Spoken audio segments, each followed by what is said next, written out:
It was an 8-hour drive back home. I had been visiting my dad for his birthday, but I had to get home. I hadn't been able to get time off work the next day, so I was going to be in for it if I didn't get back by morning. The weather wasn't on my side, either. What had started as a mild wind had escalated into an incessant howling, rocking my car with gusts of wind that nearly knocked me off course.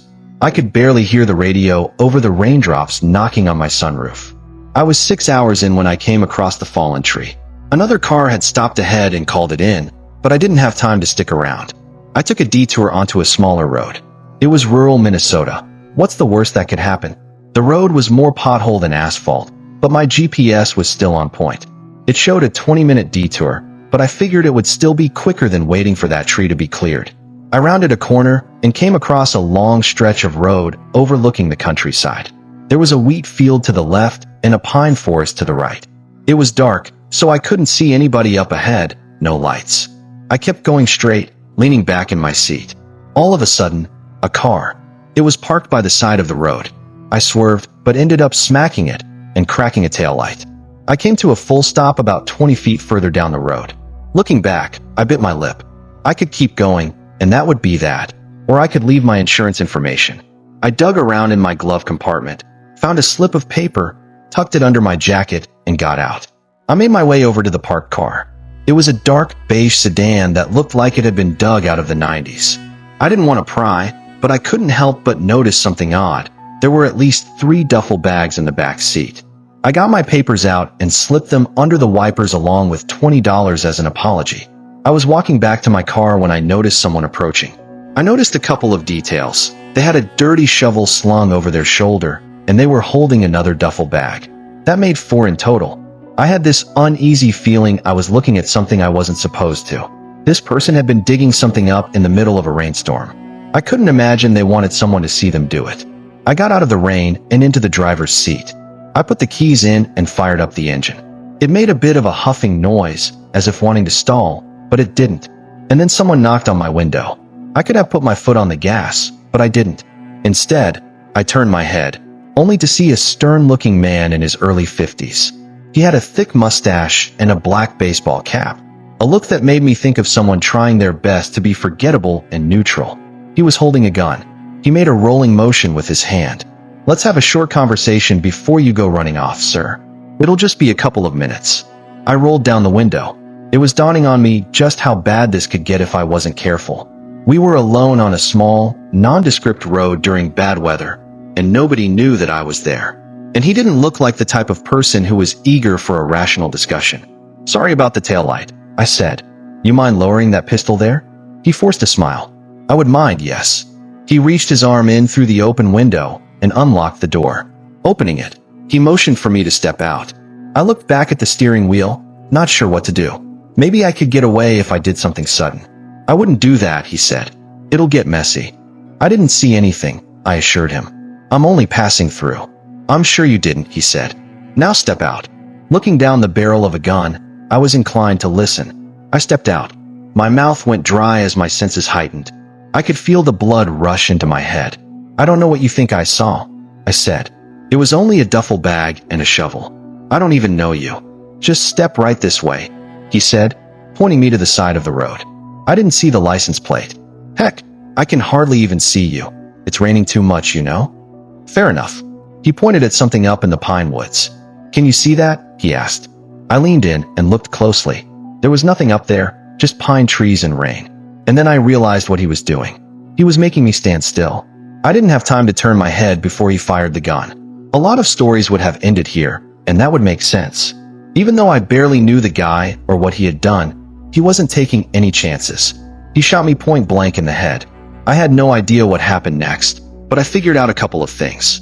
He pushed my car into a lake.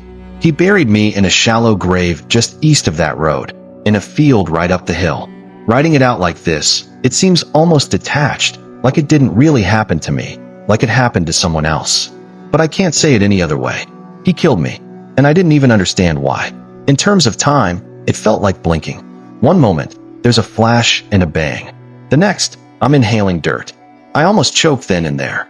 A first, sour breath, bitter with the salt of the earth. I flailed around until the air touched my fingertips.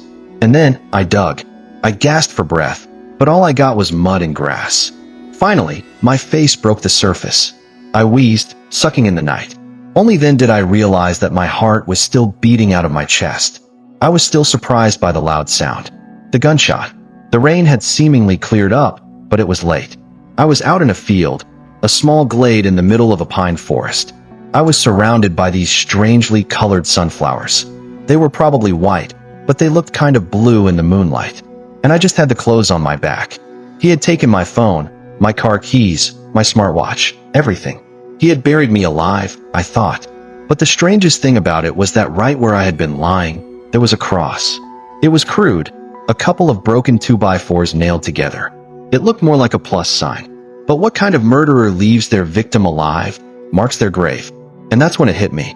He didn't leave me alive. He had shot me in the back of the head. I touched my skull, back to front, but there was nothing wrong with it. Not even a bruise. Physically, I was perfectly fine. That just didn't make any sense. What had happened? How could I be okay?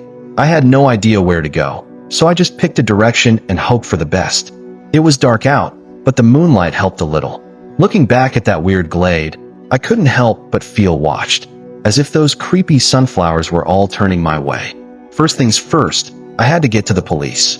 This man was a menace. I had the time and a clear description in my head. The rest would work itself out. It took me about 20 minutes to make it to a road. The same road where I had run into him, I figured. Or maybe that's just what all the roads look like in rural Minnesota. In 2 hours, only a single car passed me on that road. And they weren't too eager to stop for hitchhikers. I could see why the guy had picked that spot. It was in the middle of nowhere. That I had ended up there, just bad luck. Wrong place at the wrong time. Apparently, astronomical odds. I had been following the road for longer than I cared to admit when a couple of headlights slowed down behind me. Looking back, I could see a middle-aged woman driving a pickup. "You lost," she called out. "Sort of," I said, turning my pockets inside out. "Rob, are you okay?" she asked. "Not really. Are you on drugs?" "I wish." She scoffed at me and leaned over, opening the passenger side door. "Get in." My eyes went heavy the moment I sat down. I felt the heat of the car melting my bones, turning my body into butter. I almost nodded off then and there. "There. It looks like you've had one crazy night," she said. "Where you headed?" "The police, I guess," I said. "Can you call them?" "I can, but there ain't nobody around until the morning. Unless it's urgent," she said. "It's kind of urgent. Look, you're not on fire, and no one's hurt. They're not coming out to get you until the morning. That's all I'm saying." I wiped some dirt off my face and nodded. "Then the nearest motel?" "Nonsense." She smiled. "You can have my kid's room, just for the night." I hesitated. I appreciate it. Her name was Marianne. She worked at a water treatment plant not too far away and was coming home from a night out with her work friends. As a single mother to a now-grown kid, she didn't mind lending some empty nest space out to a stranger in need. I feel like, between Marianne and the man who had shot me in the head, I had managed to find the two kinds of people that you might run into in rural Minnesota. I got to borrow a room next to her garage for the night. I took a shower and threw my clothes in the washer. Marianne didn't have much food to share, but she microwaved me some leftover lasagna, and we talked a bit about what had happened. But I didn't have much to say. It was so hard to describe. I couldn't just babble on about how I had crawled out of a hole in the ground, so I said that I had been mugged and had my car stolen at gunpoint. It was an uneasy sleep. It's like my heart wouldn't settle down, no matter how comfortable I was. I kept feeling like I was on the edge of bursting into a sprint, like there was still an immediate danger. It was like I kept hearing the click of the gun, anticipating the painful flash of the bullet burning past the hairs on my neck. The following morning, Marianne made breakfast. She was chatty, and making breakfast brought out the people person in her. "That road is trouble," she said. "But I guess you're not the worst thing that we found there." "Oh yeah?" I asked, trying to keep the conversation light. "Yeah," she continued. "Did you see the, hold on." She wiped her hands on a towel and handed me her phone. She had a social media post up about a dead man. I recognized him. It was the man, the one who shot me. There wasn't a lot to it.